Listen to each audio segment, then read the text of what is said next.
Howdy folks, TJ here. It's finally arrived in the United States of America, at least mine. I don't know if any other USA blokes have received theirs, or blokesses have received theirs yet, but the Rubber Keyed Wonder Kickstarter that I did, was that the name of the show? Wonder Keyed Wonder? Oh, it's right there. The Rubber Keyed Wonder. What is that? This is a documentary by Anthony and I wrote it down. Anthony and Nicola Caulfield, and they have made videos in the past regarding the good old Sinclair computers. And this one was everything you wanted to know and why people love and still love today in 2025, the rubber keyed dead flesh keyboard computer by Sinclair. This Kickstarter dates back to 2000, I wrote that down as well, 2021, the end of, I think it was October to November, taking a Kickstarter, and from what I remember, that it was supposed to be then available before the end of 2022. I think it was supposed to be originally the summer of 2022, but then they added some stuff to their Kickstarter saying they're getting more goodies for the show, goodies, and we're going to extend it for creative reasons to the end of 2022. Now, I've lost track of time. That's not old, or what's the word for it? Abnormal for older people like you, like me. I don't know if you're old, but anyway, I lose track of time. It is now 2025. My copy just arrived yesterday. I was trying to remember if it was yesterday or the day before. And I slipped it in my office here, and I thought, finally it's arrived, because I did not want to watch the movie in digital. I love hard copy. So I plunked my money down for a Blu-ray copy. But I'll admit that I've teased watching it because they did make available the digital downloads in various formats. I would say I've watched the first 20 minutes at least 5 or 6 times. And then I get disturbed, and then I'm normally disturbed, but disturbed by somebody else, and I don't get to finish it, which I'm happy for because I didn't want to watch the whole thing, but I wanted to get a flavor. And I think it was Anthony that messaged me saying, by the way, because I had said I'm going to wait until this comes out, the hard copy. He says, you may want to take a peek at the digital version because there may be something that you're interested in towards the end of the show. And I'm not going to give that up right now. I'll show you, because I've got the actual digital version loaded up on this computer. I can't play it for you, obviously, but I think I can play little snippets of a few things, like a minute here or a minute there, just to give you a flavor of what's on here. Let's do the unboxing first, and then we will start just the beginning of the movie, because like I said, I call it a movie, but is it a documentary? Is it a movie? Is it both? Is it a video? Anyway, there's a cool song at the beginning of it. Again, I can't play that. I don't want to get copyright slacked, shot, whatever you call it, copyright protection. I don't want to cause any hiccups there, but I think getting a little flavor is important for you to watch the rest of this video. So watch the whole thing, because at the end, I'm going to show you something cool that I was not expecting. They didn't say it until Anthony kind of said, you may want to watch it a little earlier. Anyway, here's the front of the case that it came in, which was kind of surprising because there's nothing on the front of this other than a few keys and the Spectrum red, yellow, green, blue coloring that tells you this would for surely be Sinclair Spectrum related, right? Now, although maybe this guy's shooting, is that a Sinclair joystick? It looks like that might be a Sinclair joystick.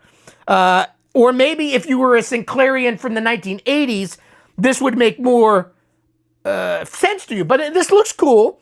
It's a dude shooting a joystick as if it was a gun. Now, the side of the case does say something. And the side of the case, let me lean off camera here, because sometimes it doesn't pick it up. It picks up on my beautiful face instead. They made the side look like, to me, a cassette tape that would have come from a Sinclair Specky at the time. And it says, the Rubber Keyed Wonder. And then 40 years of the Sinclair ZXSpectrum. And this is a Blu-ray. I think you could have bought it in DVD, Blu-ray. They also had some other packages with posters and everything else. And then they came out with another one that added another like hour or two of coverage. Unfortunately, my pocketbook was a little smaller, so I couldn't afford doing that. But I did back, how many years ago was that? 2022, 23, 24, 3 years. I think it is common. 3 years seems to be the thing. A Kickstarter starts 3 years later. Another Kickstarter starts 3 years later. Even though you think it's only going to take a year and a half, just throw on a couple years because the specky next Kickstarter 2 was done in 2020, and it, no. The Kickstarter 2 was, when did it ship? Yeah, it shipped last year. I received mine January 2024. So yeah, add years. That's what I'm saying. So anyway, then this basically outer is a cardboard vestibule. And then they've got plastic wrap, so I'll have to peel this off. The rubber keyed in a typical Blu-ray, and it's blue in color. I mean, would you call it a Blu-ray if the case was pink? I don't know, Pink Ray? Hey, that's a cool name for a Daredevil kind of Marvel shooter. Pink Ray. Although, no, I don't want to go there. Okay, so so the front of the case tells you what it is. I haven't looked at it yet. Now I'm looking at it. The rubber keyed wonder, 40 years of the Sinclair ZXSpectrum. And then on the back, it's got, oh God, a lot of small text. Let me read off the very beginning. My objective is to find people's real needs. Now, before I even tell you who that is, you probably just made sense of it. But you got to go, my objective is to find the people's real needs. Did I even sound like Sir Clive? Not a chance. To develop products which are real benefit to the people in whatever way and to do at a price they can afford. That was terrible, but I love it. Sir Clive Sinclair. And it has pictures of Sir Clive Sinclair and some other pictures of some other people on here. It gives you a whole bunch of text of the rubber keyed wonder, tells the story of Sir Clive, but it's behind plastic wrap, so I can't really read this too well. The side of it looks the same. Let me cover my face. Looks the same as the DVD, not DVD, this box thing. So let me see if I can peel this off without the use of a sharp blade. You know, sometimes the fun of getting a new CD, it took me 10 hours to open up the thing. There was plastic in the outside, then there's tape over the edges, and then there's more plastic. It was kind of like you had to battle your own specky next game for 5 hours before you could enjoy it. Now, how the hell am I going to open this thing up? Damn it. I'm a little excited today. I'm actually excited right now because I wasn't feeling very well this morning. I have bad allergies as normal, and I didn't sleep well last night. My eyes were stinging like a dickens. So I wasn't even going to make any videos today, but then my allergy meds started kicking in, and I started feeling a little better. So I played an MC-10 video game, and you're saying, what's an MC-10? Is that a new specky? No, that's a TRS-80, a little micro color computer that did kind of have to compete in a way, was TRS-80's answer to a cheap computer, even though it's a completely different platform. But yeah, anyway, is there more plastic on this thing? So now you can maybe see it a little bit better, but yeah, it's a DVD. DVDs and Blu-rays, they're same size. There's the same round little vestibule that stores your magnetic stuff. Now, does this one just open, or is there some Blu-rays have little keyed things that you have to peel away. This one does not. So let me make sure I don't want to drop the Blu-ray. This is how it opens up. And I don't need to take the Blu-ray out right now, but there is a little booklet in here, a nice size booklet, actually. The rubber keyed wonder. And the back is really cool. So anybody that's old, like, did I start this recording? That's another reason. I really don't know this time. I mean, I never know, but I always double check. Yeah, I'm going. Anyway, yeah, I've talked for 22 minutes before and not started a recording, so I always check. The back of this is an ad. Is this a Sir Clive? Yeah, that is Sir Clive. That's a replica in drawing version of Sir Clive. How cool. I have to check this out. the Micro Midget Pocket Portable, practical, wireless. It says November 1958. I wasn't even born yet. And it shows him holding this little device, a red device. It's a pence. So what's this 1/3? Does that mean 1 pence 3? Is that how you say it? 1 pence 3? I don't know. Is pence like my penny in the United States? We still have pennies. Anyway, servicing radio receivers, a 2-valve high-fidelity amplifier, a hi-fi record player, transistors in practice, mains model control transmitter, high-quality transistor power amplifier, stabilized transistor circuits, etc., etc. So that's kind of cool. I liked how they added that. Now, I'm guessing they probably had to get... That's one of the things why it took a few extra years. They needed to get approval to make sure they could print this, right? You got to get approval from everybody these days, which is, if somebody has a copyright, you should. Anyway, the book, I'll just show you a few little pictures. I'm not going to show you everything because I'm guessing that after they ship all these Kickstarters, maybe they'll have more and they'll sell them, so I don't want to spoil too much.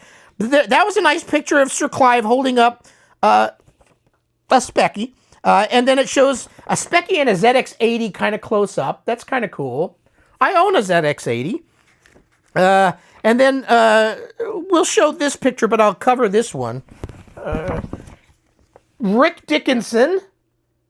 I never knew really about these people too much before I got into Sinclair. So I've learned to appreciate your heroes that are from over there. Over here in the United States, I heard of Sinclair. In fact, I've made a number of videos. I was actually going to buy a ZX80 as my first computer in 1980.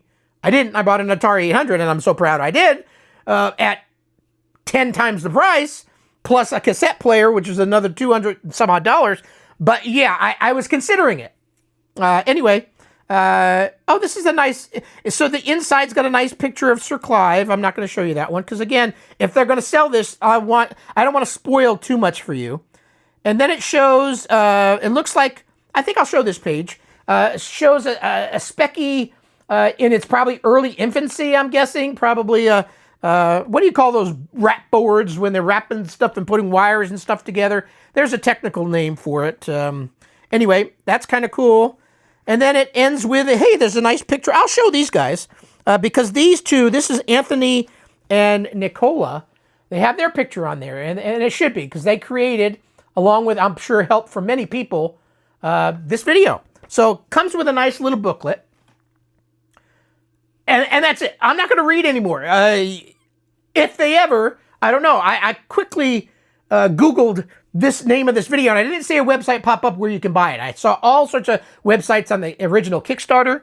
So, if I find that, I'll add it back to the description below after I find it. Or maybe I'll make a future video. I'm going to take this camera off, and we're going to play a couple snippets of the Rubber Keyed Wonder, and I'll show you a little surprise at the end like I promised. And it made my day, it made my week, it made my year, back when he told me about this. So hold tight. Okay, I'm back. I threw away my time list of where this thing would be, but I think I remember. Let's actually just go back to the beginning, and we'll show you a couple of little snippets. I think the beginning of it is, I think it's acceptable as if you're doing a review on something to show a few snippets of things. We'll start it. Gracious Films.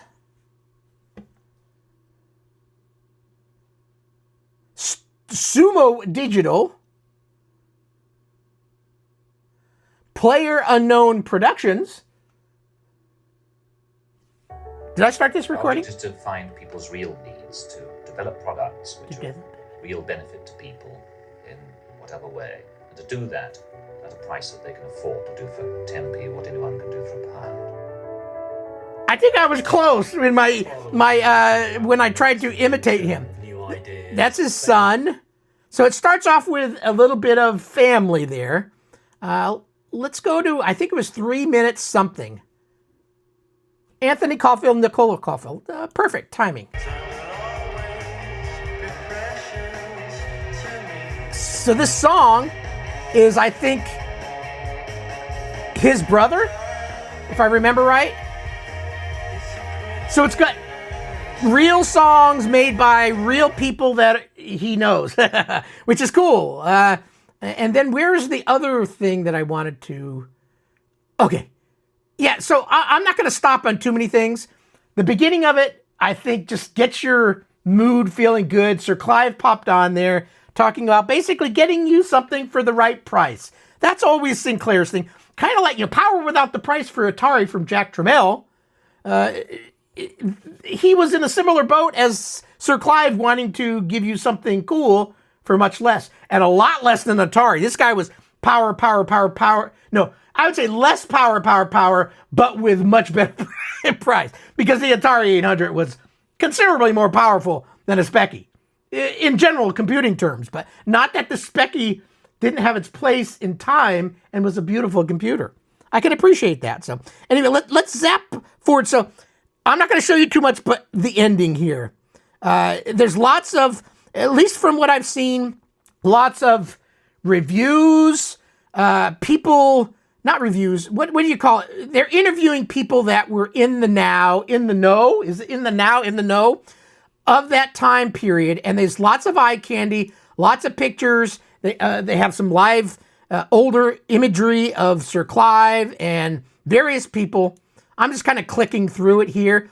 They show a lot of games as well. Like I said, I already saw the first 20 minutes, but they do show some video games showing as they're chatting.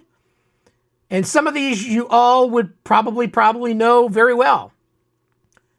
Is that somebody? I don't know. Or is that just a commercial? Let's see. Oh, that's somebody playing a video game. I said, I don't think I recognize him. But yeah, anyway, so there's a lot of... Now, this guy Specky Next, Henrique, right? So it's got a lot of personalities involved in the olden days, in the more modern times, and it's just a great collection of anybody that has any interest in Sinclair at all. So anyway, and some fun music. That song that I think it's Anthony's brother's band or whatever it is, he wrote, and he's the one singing, I believe, in that song. It's a pretty cool tune, too.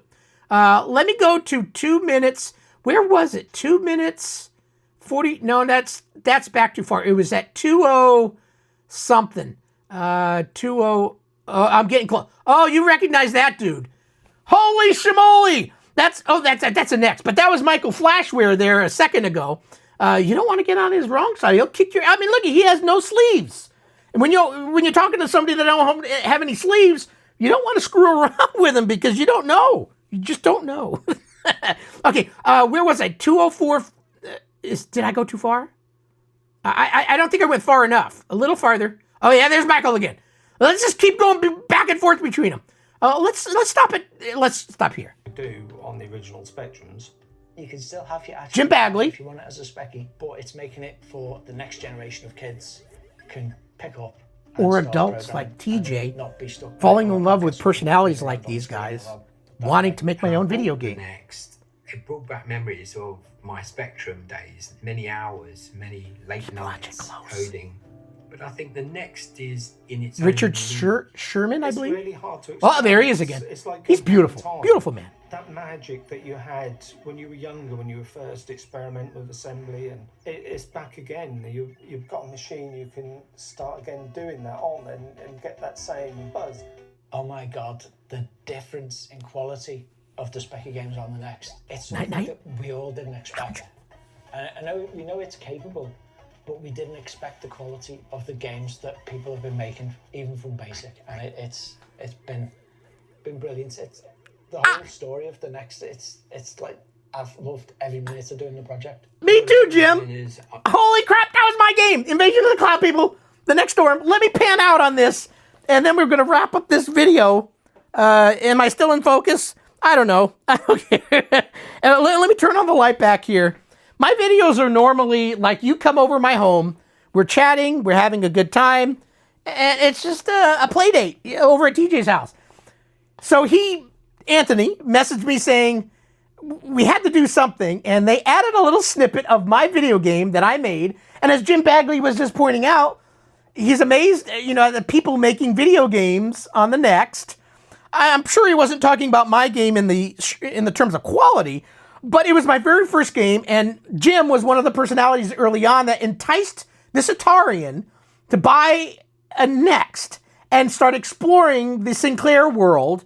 And now look at me. I own almost every Sinclair computer, quite a few of them, and I've made my own video game on the Specky and on the Next, and I've just fallen in love with all this. So this is my weekend. Where's the case? Where's the case? My weekend is ready. I think this is 2 hours. 2-hour show. I'm going to get a nice beer, 2 or 3. Watch it all the way through now on Blu-ray because I prefer the hard copy. And then maybe I'll come back and do a review again. But I think this just gave you the taste of this wonderful documentary, movie, video, The Rubber Keyed Wonder. Thanks for watching. Bye.